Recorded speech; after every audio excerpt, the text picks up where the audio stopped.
Hello my dear friends, welcome back to Chiku Miku family. ಇವತ್ತಿನ recipe veg dum biryani.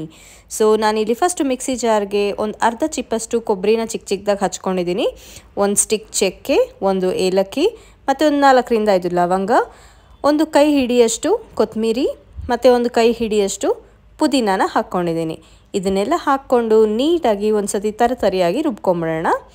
So ಈ ಮಿಕ್ಸ್ಚರ್ನ ರುಬ್ಕೊಂಡಿದ್ದಾದಮೇಲೆ ಇವಾಗ ಇದೇ ಜಾರ್ಗೆ ನಾನು ಒಂದು 3 ಮೀಡಿಯಮ್ ಸೈಜ್ ಟೊಮೆಟೊ, ಒಂದು ದೊಡ್ಡ ಸೈಜ್ ಈರುಳ್ಳಿ ಮತ್ತು ಖಾರಕ್ಕೆ ತಕ್ಕಷ್ಟು ಹಸಿಮೆಣಸಿನ್ಕಾಯಿನ ಕಟ್ ಮಾಡಿ ಹಾಕ್ಕೋತಾ ಇದ್ದೀನಿ. ಈಗ ಇದನ್ನು ನುಣ್ಣಗೆ ಪೇಸ್ಟ್ ಮಾಡ್ಕೋಬೇಕು. ಅದಕ್ಕೂ ಮುಂಚೆ ಖಾರಕ್ಕೆ ತಕ್ಕಷ್ಟು ಖಾರದ ಪುಡಿ, ಒಂದು ಅರ್ಧ ಸ್ಪೂನಷ್ಟು ಧನಿಯಾ ಪುಡಿ, ಒಂದು 1/4 ಸ್ಪೂನಷ್ಟು ಅರಿಶಿನ ಹಾಕ್ಕೊಂಬಿಡೋಣ. ಸೊ ಬೇಕಾದರೆ ನೀರು ಸೇರಿಸ್ಕೋಬೋದು. ಇದನ್ನೀಗ ನುಣ್ಣಗೆ ಪೇಸ್ಟ್ ಮಾಡ್ಕೋಬೇಕು. ಸೊ ಇದು ನಮ್ಮ ಮಸಾಲ. ನಾನಿಲ್ಲಿ ವೆಜಿಟೇಬಲ್ಸ್ನ ಕ್ಯಾರೆಟು, ಬೀನ್ಸು, ಆಲೂಗಡ್ಡೆ, ಕ್ಯಾಪ್ಸಿಕಮ್ ಮತ್ತು ಚೌಚೌ ಅಂದರೆ ಸೀಮೆ ಬದನೆಕಾಯಿ ತೊಗೊಂಡಿದ್ದೀನಿ. ನೀವು ನಿಮ್ಮ ಚಾಯ್ಸ್ ಆಫ್ ವೆಜಿಟೇಬಲ್ಸ್ನ ತೊಗೋಬೋದು. ಸೊ ಫಸ್ಟು 2 ಸ್ಪೂನ್ ತುಪ್ಪ ಹಾಕ್ಕೊಂಡಿದ್ದೀನಿ, ಒಂಚೂರು ಎಣ್ಣೆ ಹಾಕ್ಕೊಂಡಿದ್ದೀನಿ. ಅದಕ್ಕಾದಮೇಲೆ ಸಾಸಿವೆ, ಪಲಾವ್ ಎಲೆ ಮತ್ತು ಹಿಂಗು ಹಾಕ್ಕೊಂಡಿದ್ದೀನಿ. ಇದಾದಮೇಲೆ ಈಗ ವೆಜಿಟೇಬಲ್ಸ್ ಆಫ್ ಯುವರ್ ಚಾಯ್ಸ್ ಅಂತ ನಾನು ಫಸ್ಟೇ ಹೇಳಿದ್ದೆ. ಸೊ ಎಲ್ಲ ತರಕಾರಿಗಳನ್ನ ಕೂಡ ನಾನಿಲ್ಲಿ ಒಂದೇ ಸಲ ಹಾಕ್ಕೊಂಡ್ಬಿಡ್ತಾ ಇದ್ದೀನಿ. ಯಾಕಂದರೆ ನಾನಿದು ಕುಕ್ಕರಲ್ಲಿ ಮಾಡ್ತಾ ಇರೋದ್ರಿಂದ ಸೊ ಸಪ್ರೇಟಾಗಿ ಬೇಯಿಸ್ಕೊಳ್ಳೋದು ಅಥವಾ ಬೇಯೋವರೆಗೂ ಕಾಯೋ ಅವಶ್ಯಕತೆ ಇಲ್ಲ. ಸೊ ಪ್ರೆಷರಲ್ಲಿ ಬೆಂದೋಗುತ್ತೆ. ಈಗ ಈ ತರಕಾರಿಗಳಿಗೆ ಎಷ್ಟು ಬೇಕೋ ಅಷ್ಟು ಉಪ್ಪು ಹಾಕಿದ್ದೀನಿ.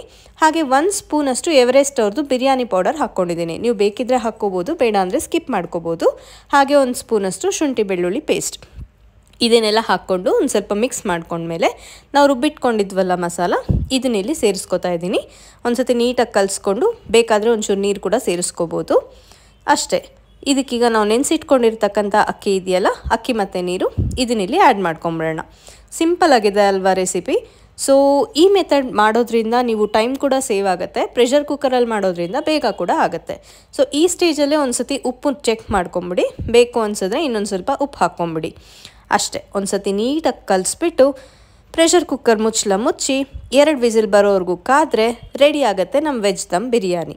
ನಿಮಗೆ ರೆಸಿಪಿ ಇಷ್ಟ ಆಗಿದೆ ಅಂತ ಅನ್ಕೋತೀನಿ. ನೀವು ಇನ್ನೂ ನಮ್ಮ ಚಾನಲ್ಗೆ ಸಬ್ಸ್ಕ್ರೈಬ್ ಮಾಡ್ಕೊಂಡಿಲ್ಲ ಅಂದರೆ ದಯವಿಟ್ಟು ಸಬ್ಸ್ಕ್ರೈಬ್ ಮಾಡ್ಕೊಳ್ಳಿ. ಸೊ ಎಣ್ಣೆ ಎಲ್ಲ ನೀಟಾಗಿ ಬಿಟ್ಕೊಂಡಿದೆ. ಸೊ ನಾನೊಂದು ಸತಿ ಇಲ್ಲಿ ನೀಟಾಗಿ ಕಲಿಸ್ಕೊಂಬಿಡ್ತಾ ಇದ್ದೀನಿ. ಕಲಿಸ್ಕೊಂಡಾದ್ಮೇಲೆ ಒಂದು 5 ನಿಮಿಷ ಮುಚ್ಚಿಟ್ಬಿಟ್ಟು ಆಮೇಲೆ ರಾಯ್ತ ಜೊತೆ ಸರ್ವ್ ಮಾಡಿ. ಅಷ್ಟೇ.